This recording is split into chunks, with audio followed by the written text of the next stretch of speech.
Está bien, me gusta tomar a los niños en cuenta, intento, no siempre me resulta fácil, pero intento tomarlos en cuenta con la palabra para que se sientan ellos parte del asunto también. Y hoy precisamente el tema se presta mucho para tomarlos en consideración. Y se presta porque precisamente nos habla, el tema de hoy corresponde a partir del capítulo 3 de la primera epístola de Juan, para los que vienen apenas llegando y los que nos vienen siguiendo. Primera epístola de Juan, capítulo 3. Ya hemos hablado varias cositas. Quizás el domingo pasado, porque quise abarcar demasiado al hablar desde el versículo 18 hasta el 29, y es un pasaje muy extenso para tratarlo solo en un domingo, por lo menos de la manera como lo venimos haciendo. Y por un momento no me detuve quizás lo suficiente en la palabra del apóstol Juan cuando él dijo que tenemos la unción del Santo. Y cuando él habla de esta palabra de unción, solamente para que no les quede como en el tintero algunas dudas, algunos me hicieron consulta sobre esto, y bueno, vamos a pensar en la figura de la unción en el Antiguo Testamento para tener un poco más de claridad. Y sepa que solamente se ungía en el Antiguo Testamento para 3 oficios. Para cuando alguien iba a ser rey, se le ungía. Cuando alguien iba a ser profeta, se le ungía. Y cuando alguien iba a ser sacerdote, igual se le ungía. Para esos 3 oficios solamente se ungía a las personas. Así que cuando Juan nos habla del que tenemos la unción, él está hablando que esos 3 tipos de unción que se daban en el Antiguo Testamento para esos 3 oficios diferentes, ahora están todos recogidos en una sola unción que recibimos en el momento de la conversión. En el momento en que somos regenerados por obra del Espíritu Santo, en ese momento somos ungidos con el Espíritu Santo. No hay unciones aparte de esas. Venga, hermano, que voy a orar por usted y lo voy a ungir para que esto y para que lo otro. No hay otras unciones. Cuando Santiago habla sobre ungir con aceite a los que están enfermos, esta práctica es propia del Nuevo Testamento y no quiere decir que no la podamos tener hoy, pero no tiene que ver con la unción que Juan está hablando. ¿Estamos? Ni tiene un poder mágico ni especial. Es decir, cuando se ora por un enfermo y se le unge con aceite, no significa por eso que ya va a ser sano. Siempre está todo circunscrito a la soberanía de Dios. A la soberanía de Dios, siempre. Y Dios obrará conforme Él quiera. Pero por eso es que Juan terminó diciendo el capítulo 2, que no tenemos necesidad de que nadie nos enseñe en cuanto a esas cosas relacionadas con el error, el anticristo y todo esto que fue el tema que trató. Dice, no tenemos necesidad que nos enseñen sobre eso, porque ya conocemos lo que Dios dice en su palabra acerca de eso. Por eso es que no tenemos necesidad. Él no está diciendo que no tenemos necesidad de la unción, sino de que nos enseñen sobre esos temas que ya bastante en la palabra se ha enseñado. ¿Estamos? Entonces la unción es eso, no hay tal cosa como que le voy a transferir la unción, venga un culto de transferencia de unciones, porque el hermano fulanito es ungido para tal y tal cosa y lo otro. Recuerdo la última vez que a regañadientes, porque alguien insistió y entonces, hasta risa me da contarlo, pero este hombre decía tener la unción que Dios le dio la unción para poner pelo en los calvos. Y entonces él vino de por allá de Ibagué y el hermano insistió tanto y que, pastor, pero ¿qué le cuesta? Deje que ore por usted, hermano, deje que ore. Bueno, ahí está, pues, ore. Ahí sí que tumbó los pocos que quedaban. Y ahí está el resultado que ustedes ven de la oración del hombre ungido para traer pelo. Y eso que llamó pelo de los 4 costados de la tierra, del norte, del sur, del este y del oeste, yo iba a quedar como un hippie del 60. Y aquí me tienen. Estas cosas son más para que veamos el espectáculo que se hace cuando se extralimita la palabra de Dios. Y cuando se hace decir a la palabra de Dios cosas que ella no dice. Al fin y al cabo, a ver dónde están todos los calvos aquí esta mañana. A ver, ¿dónde están? ¿Orgullosos? ¿Cuál es el pleito nuestro por ser calvos? No tengo ningún trauma por eso. Igual servimos al Señor. Y al señor Alducin se pone peluca, dijo mi amigo Franklin. Eso es Alducin que quizás tiene algún complejo, pero yo no. Yo estoy feliz de estar así, gloria a Dios por eso. Pero por ahí monté una foto ahora en el perfil de WhatsApp para que vean que también tuve pelo. Si se dieron hasta cachumbo por acá. En los que no lo han visto, véanlo, ese soy yo. Sin peluca. Es que también tuve 20 años. Y también cabello. Muy bien. La palabra del Señor, niños, estoy con los niños un momentito. Atentos, les tengo. Esta sí yo creo que es mejor que la del pasado que me iba como embolatando. Esta sí es mejor. Para iniciar el tema de hoy. Para todos, pero incluyendo a nuestros niños en primer lugar. Imagínense que un hombre tenía un gallinero. ¿Saben lo que es un gallinero, verdad? Un lugar donde hay muchas gallinas. Pero entre todas esas gallinas, un día comenzó a mostrarse una que era diferente a las demás. Nunca se supo en realidad cómo sucedió, pero lo cierto es que entre todos los huevos que una de las gallinas estaba calentando, empollando dicen, había un huevito que era diferente de los otros, mucho más grande y su textura y su dureza era diferente. La gallina no se percibió de nada y los calentó igual que todos y llegado el momento los polluelos nacieron. Y a medida que nacieron fueron creciendo, crecían también, pero se fueron mostrando las diferencias entre las gallinitas, los pollitos y ese polluelo que era diferente, era más grande. Comenzó a mostrar pronto que tenía un pico un poco más afilado, más filoso, comparado con los pequeños pollitos. Y rápidamente comenzó a desarrollar alas y garras también. A los pocos meses había crecido lo suficiente y de cuando en cuando esa ave metida entre el gallinero intentaba levantar el vuelo sin lograrlo. Porque todas las demás gallinas y los hermanastros, polluelos, se quedaban viéndole y entonces ella volvía otra vez simplemente a caminar entre las gallinas. Resultó descubrirse con el tiempo que era un polluelo de águila. No era una gallina. Un día, una bandada de águilas se asomaron al gallinero. Y aquel polluelo se quedó viendo y las águilas igual se acercaron para mirar. Y se dieron cuenta que entre todas esas gallinas se destacaba una que era idéntica a ellas. Y en su propio lenguaje se hicieron dar a entender para decirle que no tenía por qué estar ahí. Ella no era una gallina, ella era un águila. El hombre de la granja, dándose cuenta, abrió un espacio para que aquel aguilucho pudiera volar hacia encontrarse con su verdadera familia, los de su verdadera especie. Un poco dubitativa, el ave se dejó agarrar y el hombre la puso y la soltó. Y cuando ella vio a las otras aves que le llamaban, se unió a ellas y se perdió en el firmamento. Y encontró su verdadera identidad. Eso para decir que es lo que pasa exactamente con los cristianos. El cristiano está en medio de criaturas que son iguales a él, semejantes a él. Pero el cristiano es otra criatura. Otra criatura. Y como el polluelo de aguilucho, aquel que está llamado a remontarse en las alturas, el cristiano igual. Y sin tener desprecio por las personas no creyentes, ni por las gallinas, bien podemos decir que somos más que gallinas. Mucho más. Y que estamos llamados entonces a mucho más que esto. Con eso comienza el apóstol Juan, su capítulo 3, versículo 1.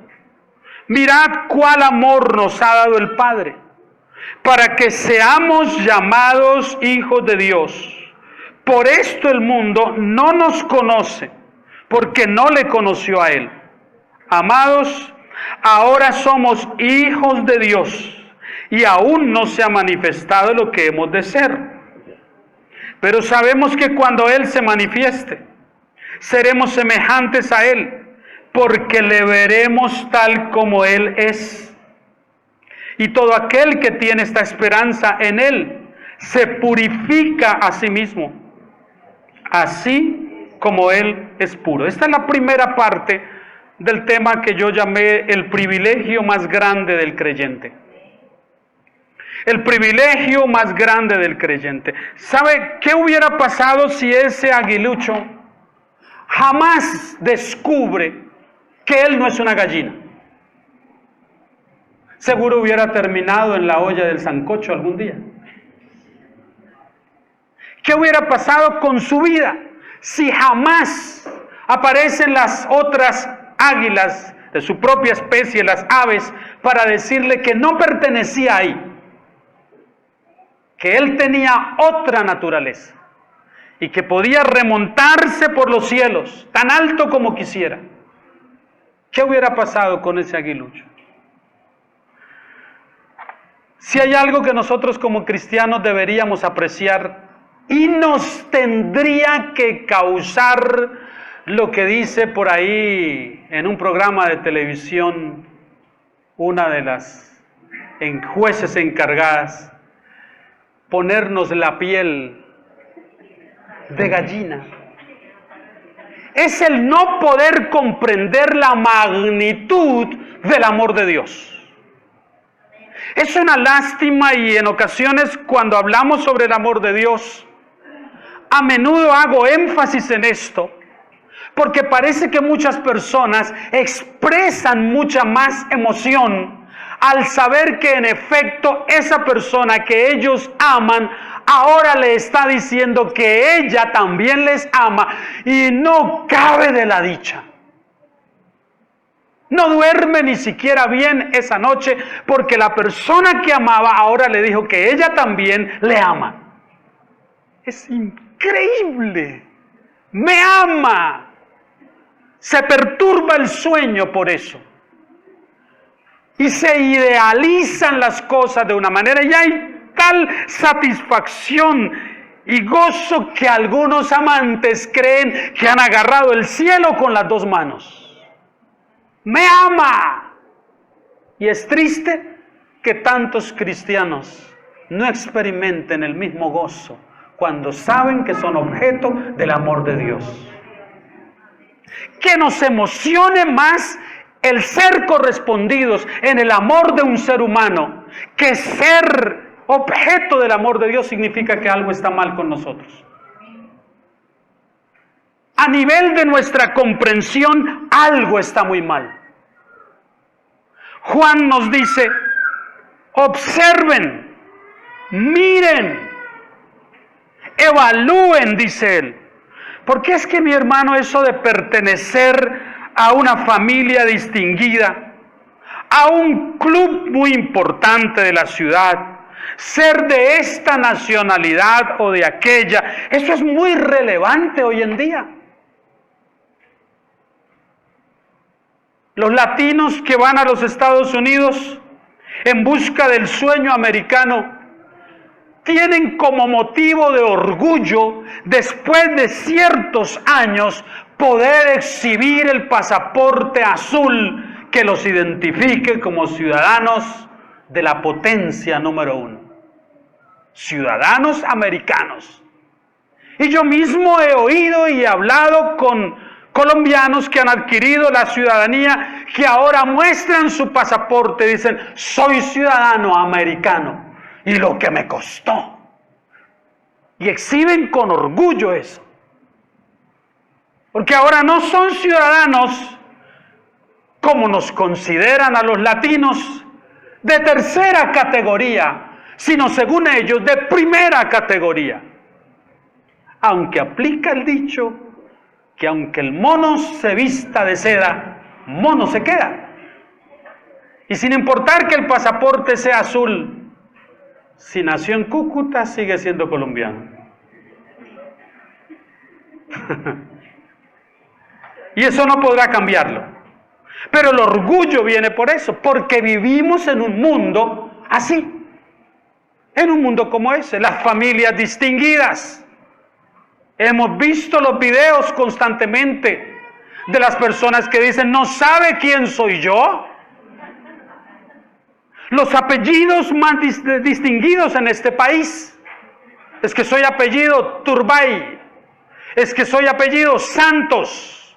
Es que soy de apellido Lleras. Es que tengo tales apellidos porque tenemos 15 o 20 apellidos que han conquistado y dominado esta nación por 200 años como han querido. Y cuando alguien pertenece a esa clase, a ese apellido, a esa familia, tiene un motivo para jactarse. ¿Sabe qué es increíble?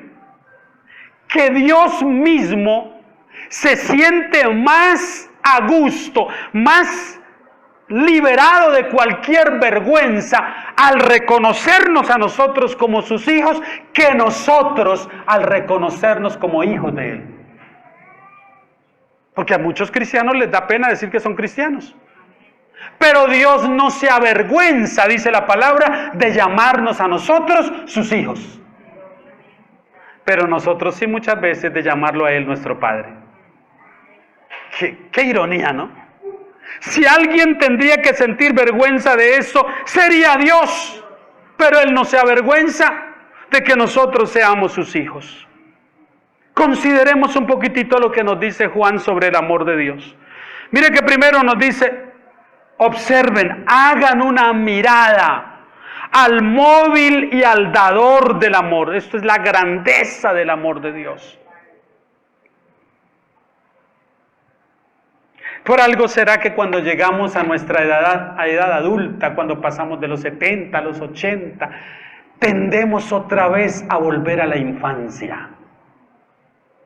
Por algo será que en el proceso de la vida terminamos repitiendo el retorno otra vez a nuestra infancia, porque de infantes la ingenuidad que nos caracteriza, la gratitud, la inocencia, el asombro ante las cosas.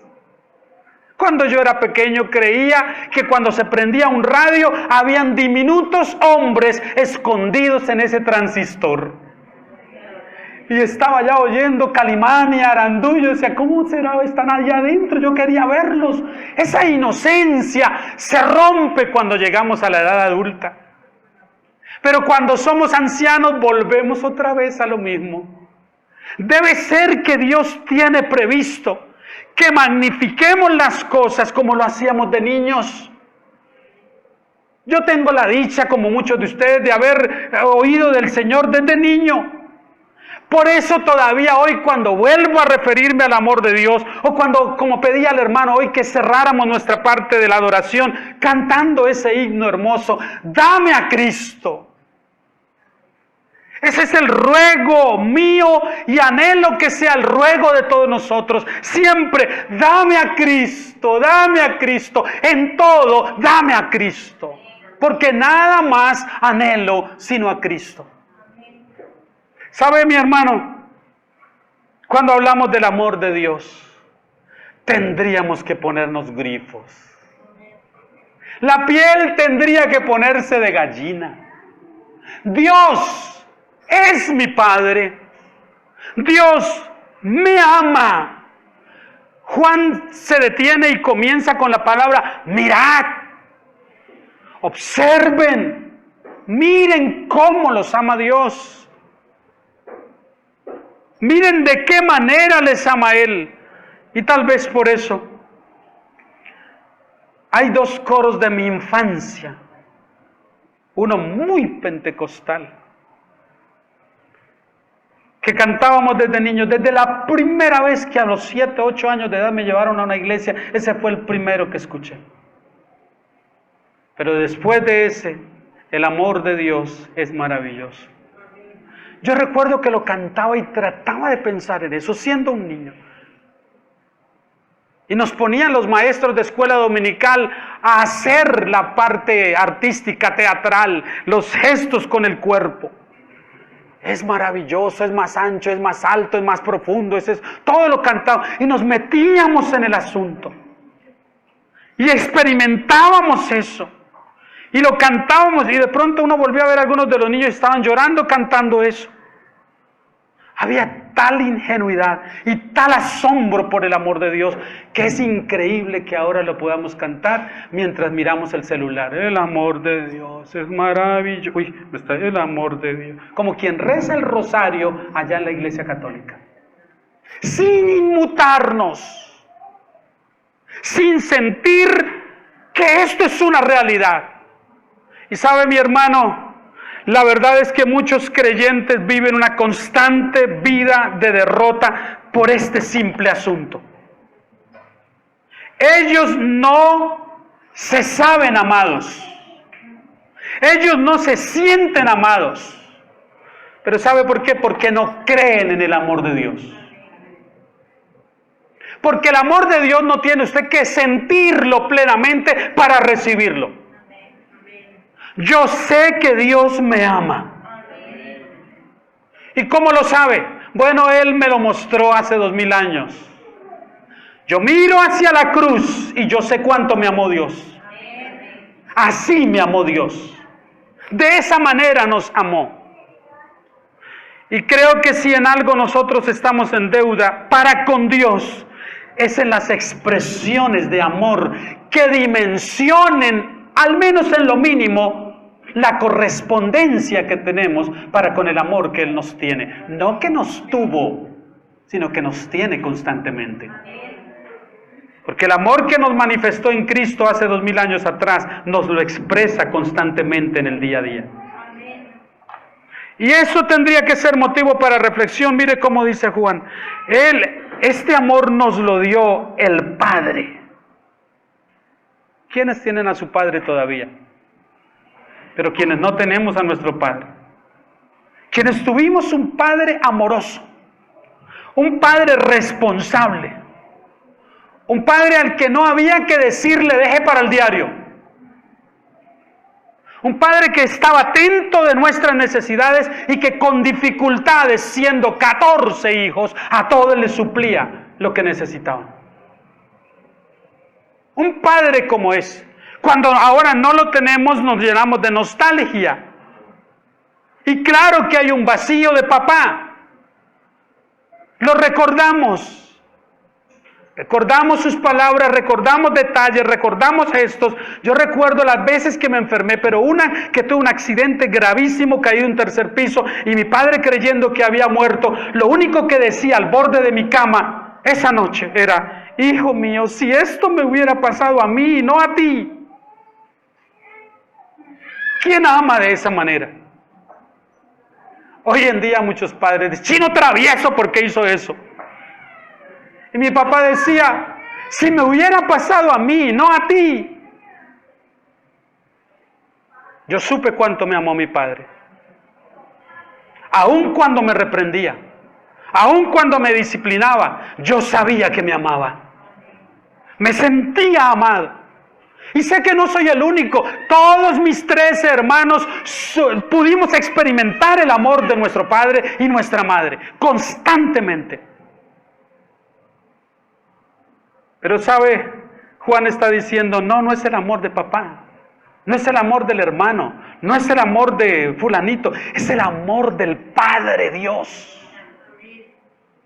Mirad cuál amor nos ha dado el Padre. Y utiliza primero una expresión y luego él pone en cintura, que en el versículo 2, primero en el 1 dice: para que seamos llamados hijos de Dios.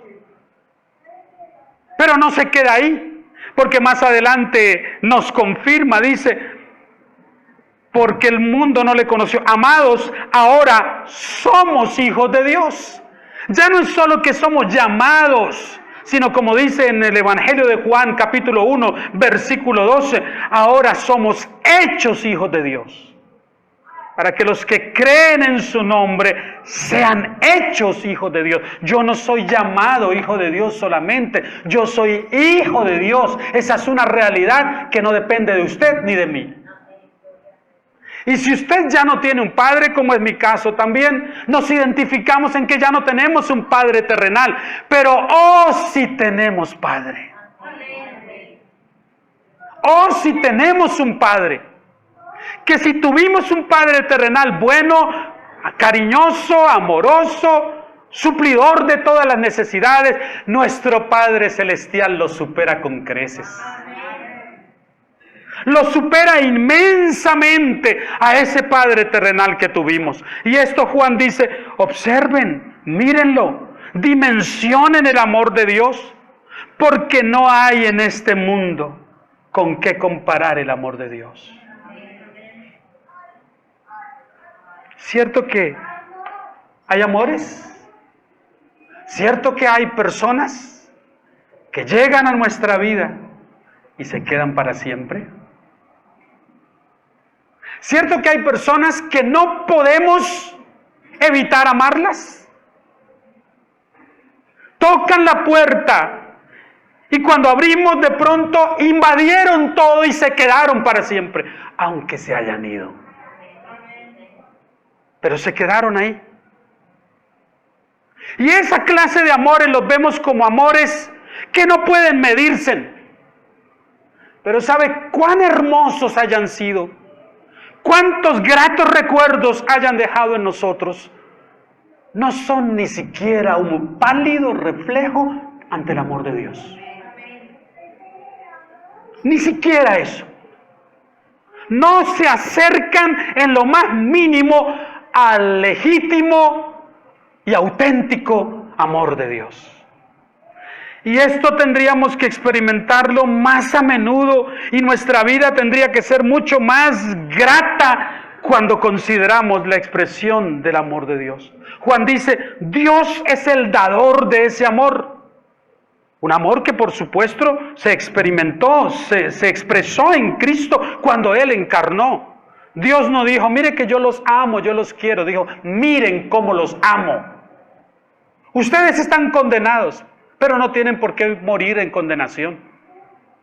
No será así con ustedes, porque yo pondré entre ustedes a mi Hijo eterno, y Él tomará el lugar de ustedes. Así los amo yo. Difícilmente nosotros estaríamos dispuestos a expresar nuestro amor, aún con las personas más allegadas, como para darles un riñón, porque si no se lo damos va a morir. Nosotros podríamos vivir con uno solo, pero nos lo pensamos 2 veces.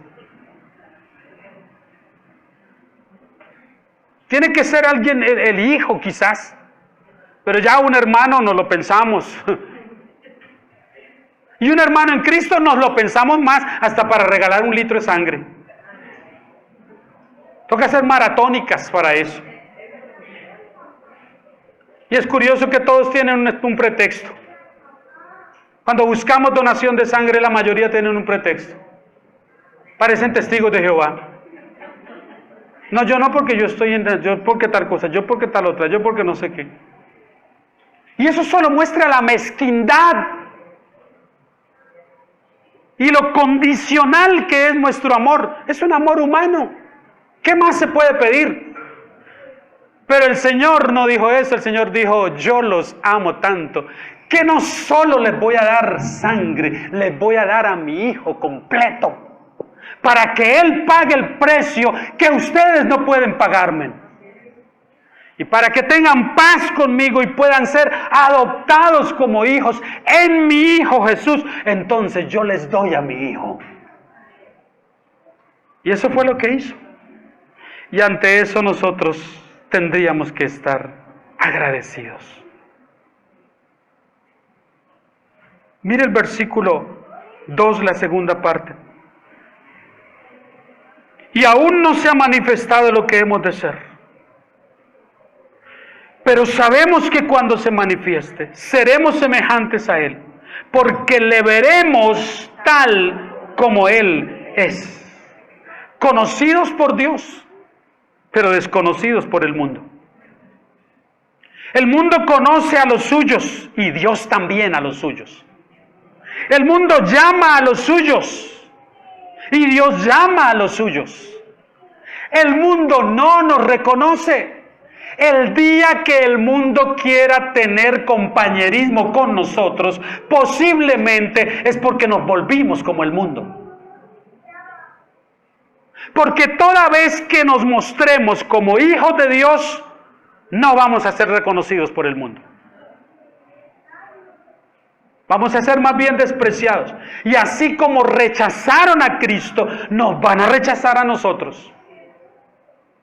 Pero hermano, ¿cómo así si yo recibí una palabra profética que a mí me iban a aceptar en todo el mundo y en todas las naciones? Pues lo engañaron. El verdadero cristiano no va a gozar de la aprobación del mundo, sino de la desaprobación del mundo.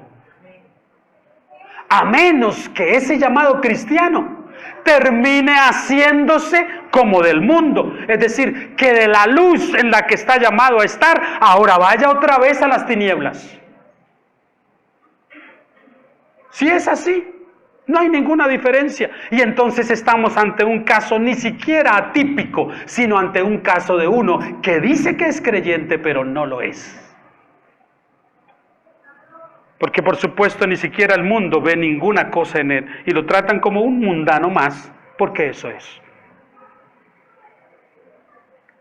Pablo dice que un día nosotros conoceremos al Señor. Hay 3 versículos que yo quiero que los veamos rápidamente. Uno es 2 Corintios 6, 18. 2 Corintios 6, 18.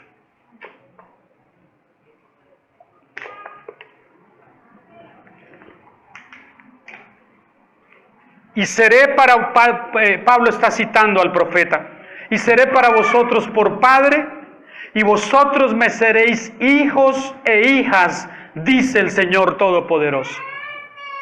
Dios el Padre aceptándonos aquí sin ninguna vergüenza, y tendría razones para avergonzarse.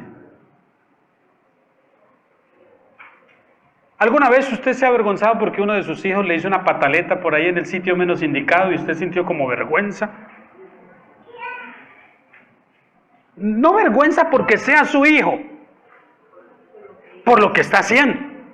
Bueno, nosotros le damos razones a Dios todos los días como para que Dios se avergonzara, como para que Dios tuviera que hacer... No tengo nada que ver con él. Y no, Él no se avergüenza. Él no se avergüenza. Hay otro texto bíblico que está en Hebreos 2:11. Aquí es el Padre que nos llama a sus hijos. Ahora mire el Hijo.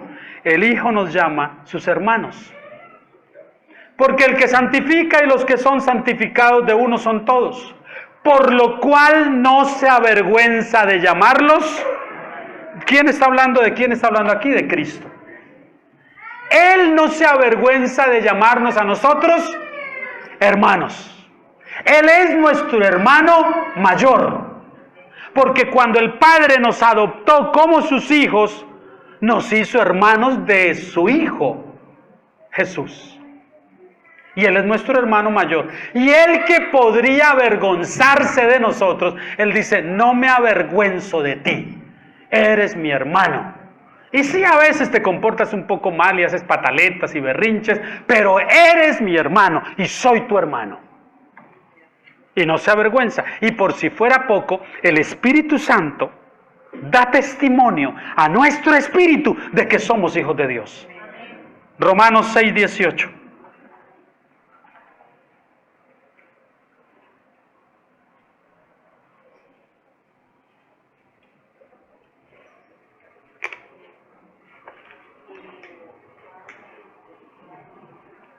Y libertados del pecado vinisteis a ser siervos de la justicia. No es el texto que buscaba.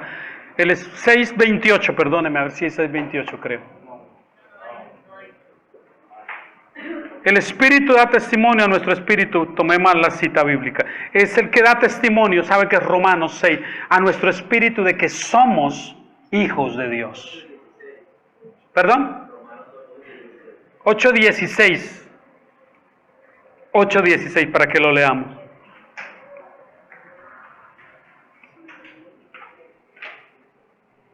El Espíritu mismo, gracias hermanos, da testimonio a nuestro espíritu de que somos hijos de Dios. Esto es convicción dada por el Espíritu Santo.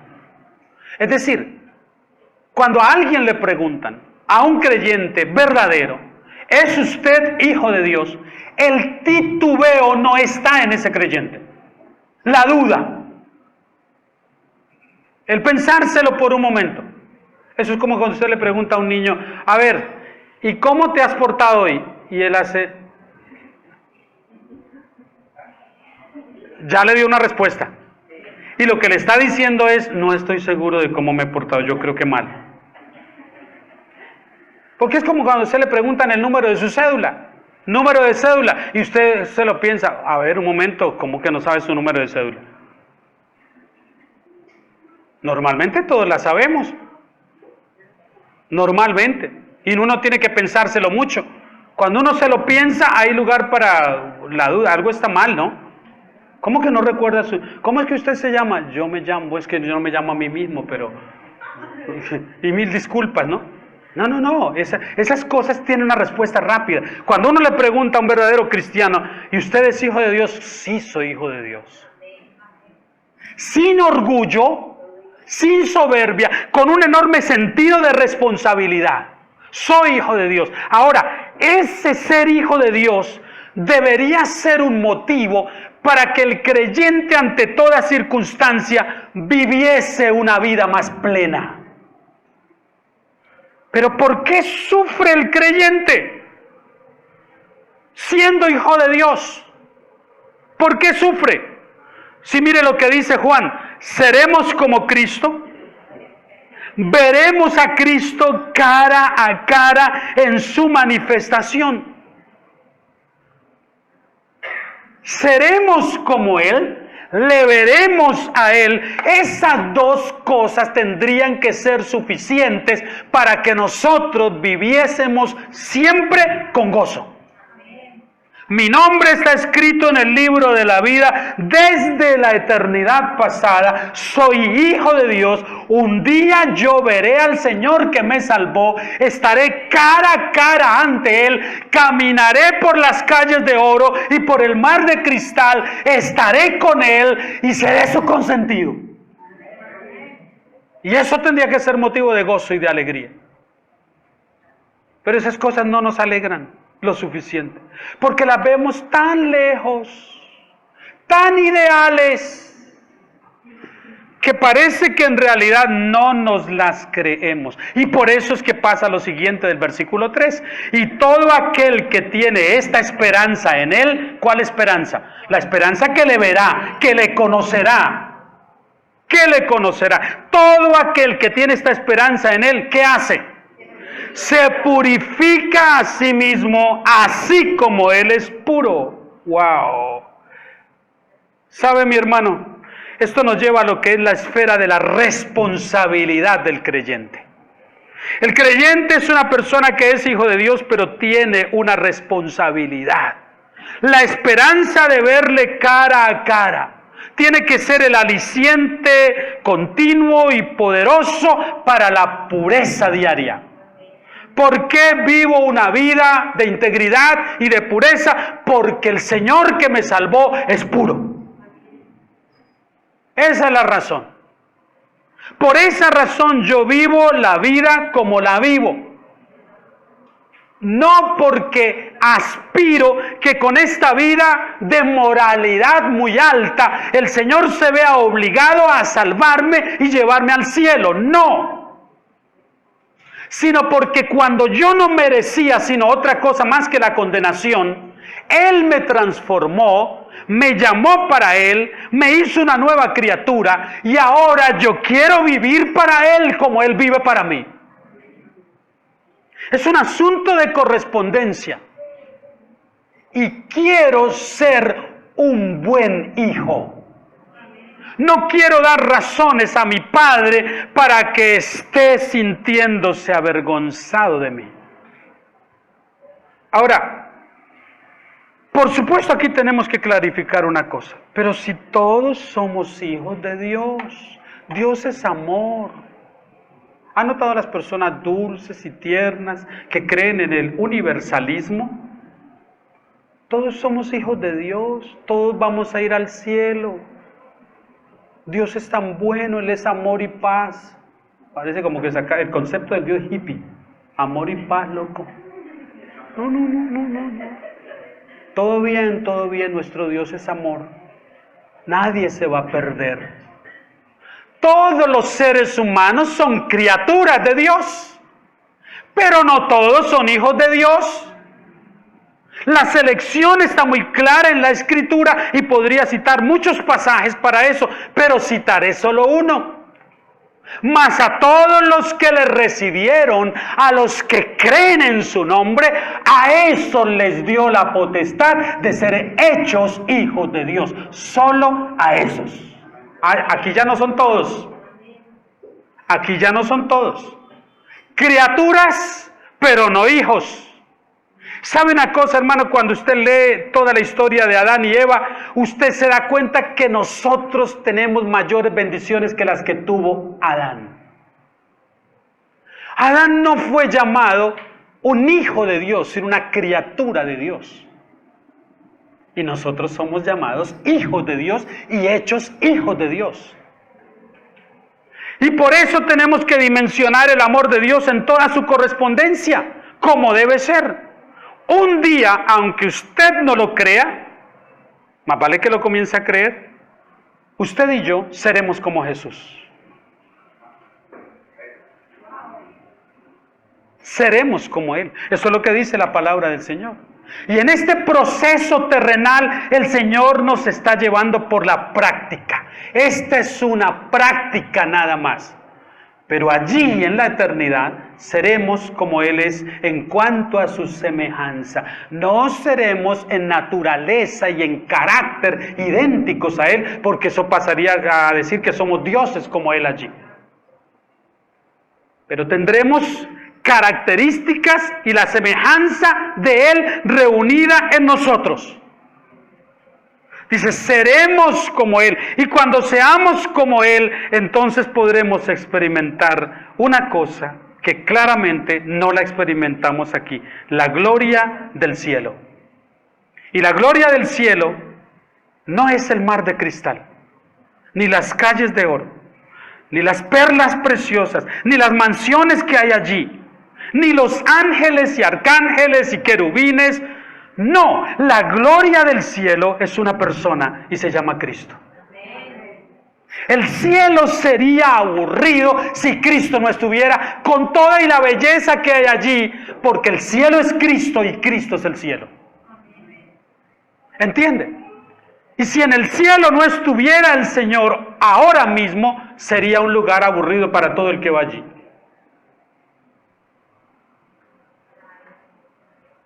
Se ven muy bonitos los paisajes de la nieve en Suiza, en los Alpes suizos, y los alpinistas mandándose en estos esquí desde las alturas más tremendas. Se ve muy lindo, pero yo sí creo que yo pasaría muy aburrido allá.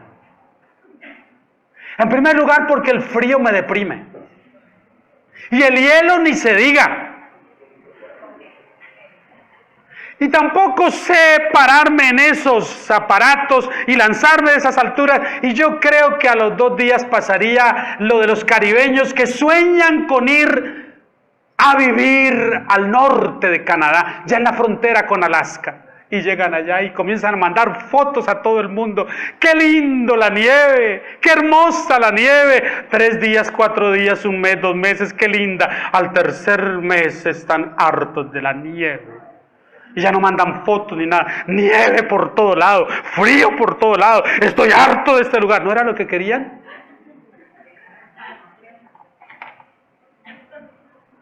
El cielo va a ser un lugar aburrido si Jesús no estuviera allí. Pero ¿sabe por qué no va a ser aburrido? Porque Él está allí esperando por nosotros. Tan bonito hablar de esto. Tan bonito hablar de la gloria de Dios y de todo esto, pero ¿acaso nosotros podremos estar impávidos ante las imágenes del cielo? Mire lo que dijo Juan en Patmos, el capítulo 1 de Juan. Mire la descripción que hace de quién es el cielo. Capítulo 1, por favor, versículo 13, 12 en realidad en adelante. Y me volví para ver la voz que hablaba conmigo. Y vuelto, Apocalipsis 1, 12. Y vuelto vi 7 candeleros de oro, Y en medio de los 7 candeleros a uno semejante al Hijo del Hombre, vestido de una ropa que llegaba hasta los pies y ceñido por el pecho con un cinto de oro. Su cabeza y sus cabellos eran blancos como blanca lana, como nieve, sus ojos como llama de fuego y sus pies semejantes al bronce bruñido, refulgente como en un horno, y su voz como estruendo de muchas aguas. Tenía en su diestra 7 estrellas, de su boca salía una espada aguda de 2 filos, y su rostro era como el sol cuando resplandece en su fuerza. A ver, créeme esa imagen en su mente. A ver si le resulta fácil. Créela en su mente. Esto fue lo que vio Juan. Ahora, mire cómo él termina. Cuando le vi, caí muerto, como muerto a sus pies.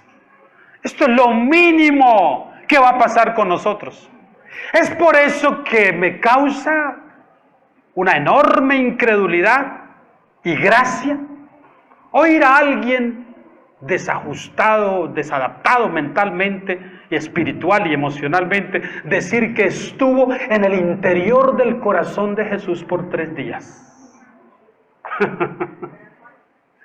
Juan estuvo en una visión cerca a la majestad de Cristo y mire lo que pasó con él. Caí como muerto a sus pies. Isaías, ante la majestad de Dios, en el capítulo 6 dice: yo dije, ay de mí, que soy muerto, porque soy un hombre inmundo de labios, y con todo y eso mis ojos han visto al Señor de gloria. ¿Usted sabe qué va a pasar con nosotros cuando eso suceda? A ver, se lo pongo un poquitico como en nuestro contexto. ¿Cuál es el ser humano que usted más admira y que quisiera tener face to face? No por el face, sino cara a cara.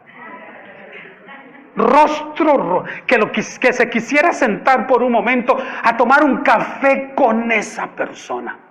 Ay, ninguno me diga que con Guillermo Maldonado o con Ana Méndez. ¿Con quién quisiera usted? ¿Con quién? Piense. Y usted dice: sería el sueño de mi vida sentarme por un momento, al menos a ver su rostro y tomarme un selfie y que todo el mundo sepa que estuve cerca. ¿Con quién? No importa con quién. No importa quién sea, el dignatario más importante, el príncipe o la reina de belleza o el actor de cine, no importa quién, cualquiera de esos palidece ante la hermosura de nuestro Señor y Salvador. Y ante Él nosotros vamos a estar. Yo ni siquiera puedo predecir. Juan dice que cayó como muerto a sus pies. Yo no sé qué va a pasar conmigo.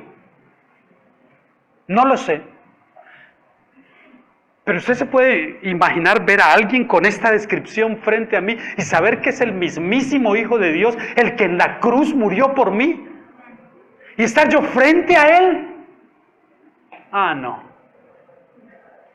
Yo no sé qué va a pasar. No sé qué palabras van a salir. No sé cuáles acciones voy a tener, cuáles actitudes, no lo sé.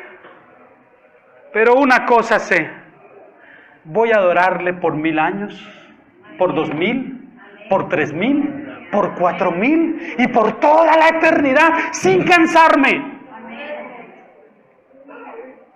Eso sí lo sé. Ahora todo parece tan bonito porque estamos hablando del cielo y todo. Y de pronto Juan nos aterriza porque él es experto en esto. Y nos pone otra vez: todo aquel que comete pecado. Ay, a ver, ¿no estábamos en el cielo? Estábamos frente a la majestad de Cristo. Y ahora dice: todo aquel que comete pecado infringe también la ley, pues el pecado es infracción de la ley. Y sabéis que Él apareció para quitar nuestros pecados, y no hay pecado en Él. Todo aquel que permanece en Él no peca. Todo aquel que peca no le ha visto ni le ha conocido. Vamos con esa partecita. La lucha diaria contra el pecado. ¿Qué es pecado en realidad? Hermano, eso es cerrar el blanco. Eso es muy poco para lo que es pecado. Si lo vemos en el contexto de lo que Juan dice aquí, pecado es ignorar la ley de Dios. Eso es pecado. El pecado no es otra cosa que ignorar la ley de Dios, porque ignorar la ley de Dios es ignorar al dador de la ley. Y cuando ignoramos al que dio la ley, ignoramos su ley, eso es pecado. Por eso es que es tan importante que conozcamos los aspectos morales de la ley moral de Dios, porque esa nos sigue rigiendo todavía hoy. No somos cristianos como la inmensa mayoría que dicen, no tenemos nada que ver con la ley del Antiguo Testamento. Esa era para Israel y nada más.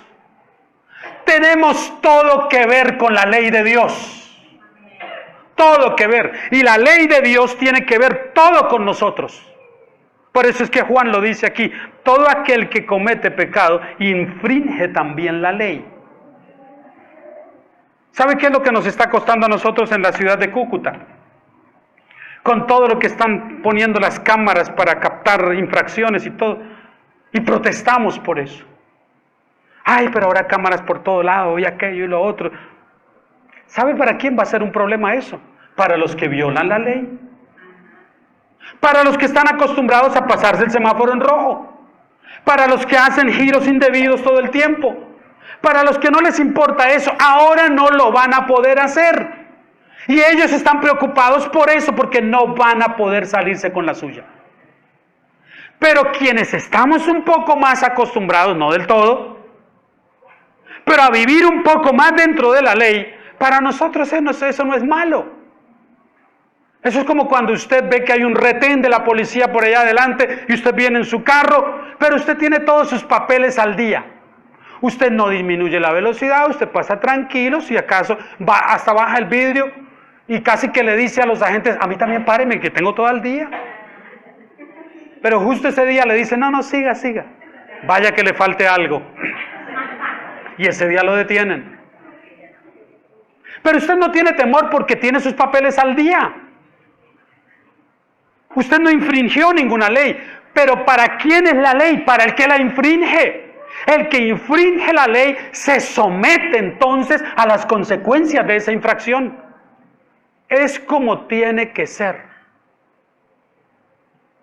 Y aunque nos duela y no nos guste, hace poquito tuve que ir y sentarme a tomar un curso y pagar una infracción.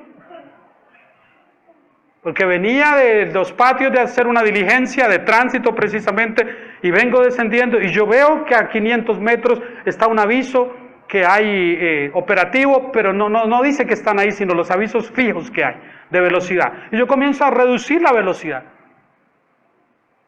Reduzco la velocidad y cuando me doy cuenta del asunto voy a 37 kilómetros por hora. Eso es ir a paso de tortuga. Cuando paso por frente del colegio, adelante del cementerio, ya voy a 30 kilómetros. Pero la cámara me captó 109 metros atrás.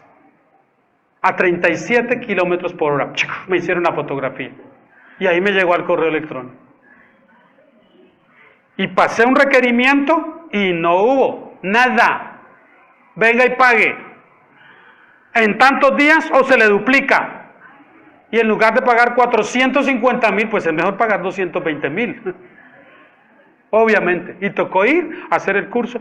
Y cuando me senté a prestarle atención realmente al curso, dije, bueno, 220,000, pero valió la pena porque yo no sabía esto. Y comencé a escuchar con atención las recomendaciones que daba la persona que dictó el curso.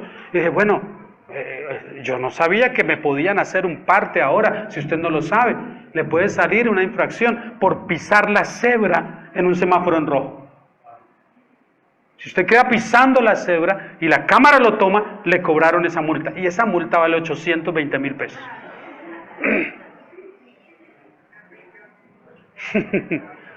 Pero ¿sabe por qué nos da tan duro? Y yo sentí que era injusto. Dije, pero si iba a 37 kilómetros por hora. Y dicen, Señor, porque lo permitido son 30 kilómetros por hora. Yo no entiendo cómo funciona eso. Porque cuando bajé después en buseta, todos los buceteros bajan a 50 y a 60 kilómetros por hora. Todos por ahí. Hasta yo les pregunté, Señor, ¿a qué velocidad va bajando? Bueno, ahorita voy como a 55. ¿Y no le preocupa que el parte, que esto, que la... No hay ningún operativo ahorita. Y dele. Pues cuando yo pasé tampoco había operativo, pero no me la perdonaron. ¿Qué cree que pasó hace un poquito de la semana pasada que volví a bajar por ahí? ¿A cuánto cree que bajé? A 20 kilómetros por hora. Cuando la ley viene y nos toca, entonces nos obliga a ser como el gato que alguna vez se sentó en el fogón caliente. ¿Sabe cuántas veces lo vuelve a hacer? Ni una más. Porque todavía está tratando de superar la quemadura. Así es como sucede, así es como funciona, hermanos. Y cuando la ley no es algo que nos hace daño, Dios no la hizo para que nos dañara, no, es para nuestro bien. Cuando Él dice no adulterarás es para nuestro bien. Cuando dice no matarás es para nuestro bien. Siempre Dios está buscando nuestro bien. Bendita ley de Dios. Por eso es que el salmista la elogia en el Salmo 119, en tus mandamientos, en tu ley. Y la misma Escritura dice que la ley de Dios no es algo tan imposible que no podamos nosotros llevarla ni cumplirla. Dice, no, les estoy dando algo básico que ustedes pueden cumplir perfectamente. Claro que lo pueden hacer. Pero mire lo que dice luego. Mire el versículo 5. Y sabéis que Cristo apareció, ¿para qué? Esto es muy importante, muy importante. Él apareció en 3 sentidos, en relación con el pecado en 3 sentidos. Para penalizar el pecado, en primer lugar. Para tratar con el poder del pecado, en segundo lugar. Y para quitar la presencia del pecado en nosotros. Lo primero, mire cuando lo hace. Quita la penalización del pecado en la regeneración. Cuando nos salva, la primera vez.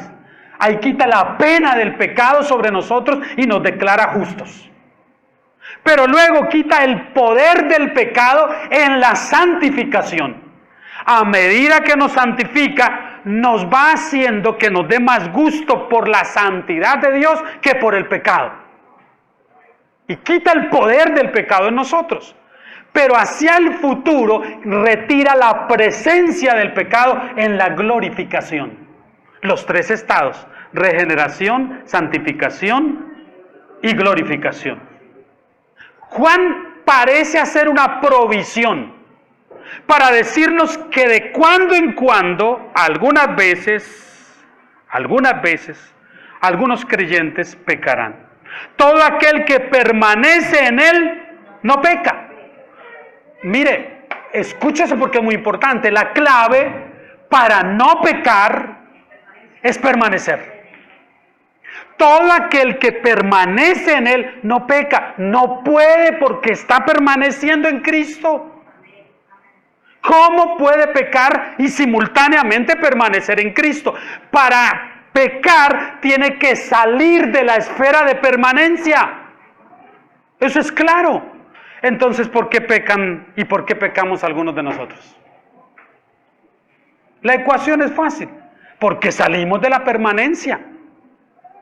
Salimos de estar en Cristo para ir y cometer algún tipo de pecado. Ahora el juego de palabras. Todo aquel que peca no le ha visto, ni le ha conocido. El 6. Todo aquel que permanece en Él no peca, y todo aquel que peca no le ha visto. Esto es un juego de palabras. La permanencia en Cristo. Hijitos, nadie os engañe. Déjeme decirle dos cositas para no dejarlas para el próximo domingo, de este asunto que me parece tan importante. ¿Cómo lidiamos con el pecado diariamente?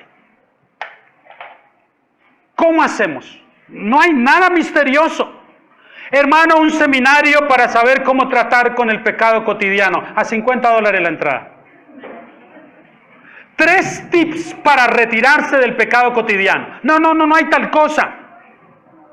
Todo el misterio y el secreto está revelado en la palabra de Dios. ¿Cómo lidiamos con el pecado? Permaneciendo en Cristo. La clave de la guerra espiritual, así llamada en otros medios, está descrita aquí. No es enfrentarnos con el diablo, no es andar proclamando que los pecados de la carne son espíritus. Espíritu de fornicación te reprendo, espíritu de adulterio te reprendo. Esos no son espíritus, esos son obras de la carne que nos afligen y nos acosan por no permanecer en Cristo. Cuando no estamos en Cristo, eso viene. ¿Por qué?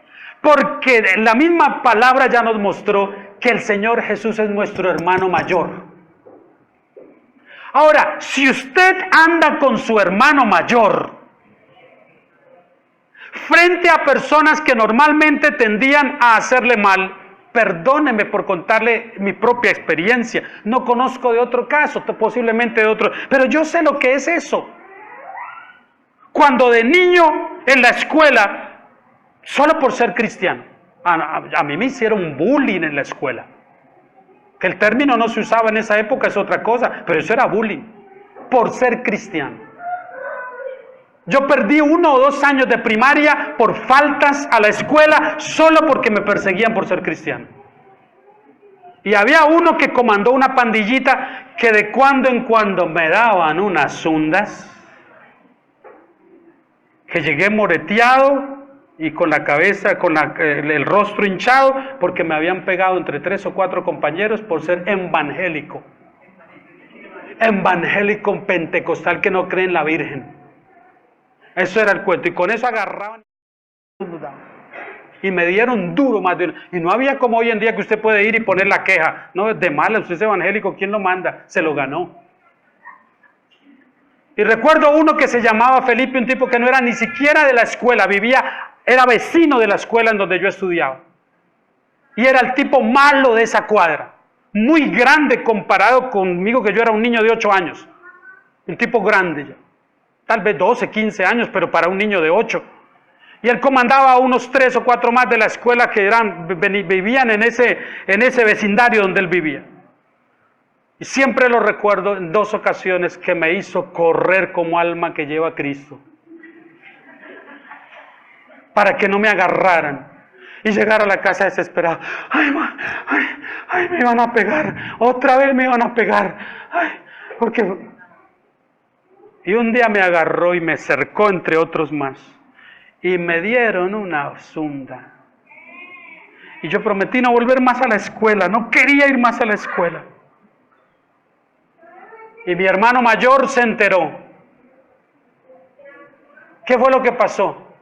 No, que unos niños me pegan siempre esto porque dicen que yo soy evangélico y que yo no creo en la Virgen. Y no sé, yo no quiero ser más evangélico.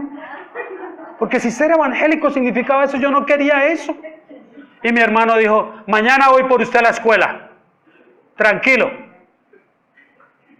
Ese día yo fui a la escuela desde temprano con la cabeza así. Y mi hermano no había llegado. Y ese día estuve contento en el colegio, en la escuela, sentado prestando atención. Y los muchachos miraban y trataban de burlarse y yo, deje que van a mi hermano ahora. Deje que lo vean. Y cuando salimos ya para irnos a la casa, yo lo único que rogaba es que mi hermano estuviera. Que mi hermano estuviera por ahí. Y cuando logré de allá entre todos los niños y lo vi allá mi hermano, allá está mi hermano. Ahora, ¿dónde están los que se meten conmigo? Y Felipe, el pandillero de enseguida, estaba ahí. Y cuando me vio, de una vez él se alistó para hacer la típica de muchos días, no era todos los días, pero ese era uno de esos. Yo ya le había dicho a mi hermano quién era y cómo era y dónde se paraba el tipo, el fulano.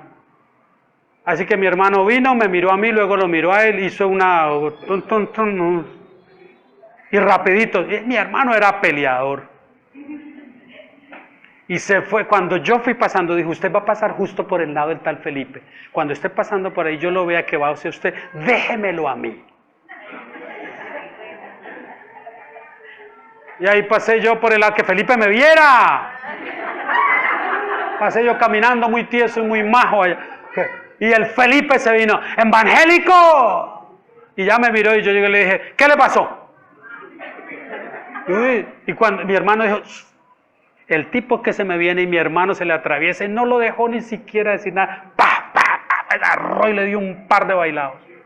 Y ahí cayó encima y le dijo, vuélvase a meter con mi hermanito menor un día más. Y me dijo, vamos mi hijo para la casa. Y yo iba ahí mirando, estoy contento, con mi hermano, mi hermanito. ¿Sabe cuándo más volvieron a hacerme eso? Nunca más. Mi hermano ya no tuvo necesidad de ir más. Les bastaba saber que yo tenía un hermano mayor que me defendía. ¿Sabe cuándo el pecado y el diablo mismo que nos asedia para pecar, sabe cuándo toma distancia? Cuando nos ve caminando con el hermano mayor. Cuando ve que todo el tiempo estamos con el hermano mayor, él dice, no, con ese yo no me meto. Ahora el que tiene que tenernos miedo es él. No nosotros. Eso cambia la idea de la guerra espiritual. Esta es la verdadera guerra espiritual. Es que ahora yo camino con mi hermano mayor y entonces miramos hacia el diablo. ¿Dónde está pobre diablo pues? ¿Cuál es la cosa? Ya no hay tal. Y cuando él viene para acecharnos y hacernos caer y tentar, entonces estamos con nuestro hermano mayor y él se ve cara a cara con ese pobre diablo. A ver qué es lo que quiere hacer. Pero ¿por qué fracasamos? ¿Por qué el pecado diario? ¿Por qué de cuando en cuando nos vemos otra vez confesando, Señor, yo no quería, pero mire, el Señor, ¿por qué? Si no permaneces en mí, ¿cómo quieres que te ayude? ¿Sabe quiénes son los cristianos que más luchan con el pecado? Los que no permanecen en Cristo. No estoy hablando de permanecer en la iglesia, no, en Cristo. En Cristo. Pero esto es todos los días, todo el tiempo. Usted no puede, discúlpeme hermano Domiciano, no es pero usted no puede decir, Domiciano, no es que yo me voy, Señor, me voy a montar en bicicleta esta tarde, te dejo aquí, nosotros no. Usted lo necesita al Señor al lado suyo. Usted necesita invitar al Señor en ese ejercicio, a ir a hacer ejercicio en bicicleta y todo. Usted necesita decirle al Señor, Señor, quiero que vengas conmigo también, necesito que vayas conmigo. Usted no puede separarlo a Él. No debe hacerlo, porque entonces será presa del enemigo.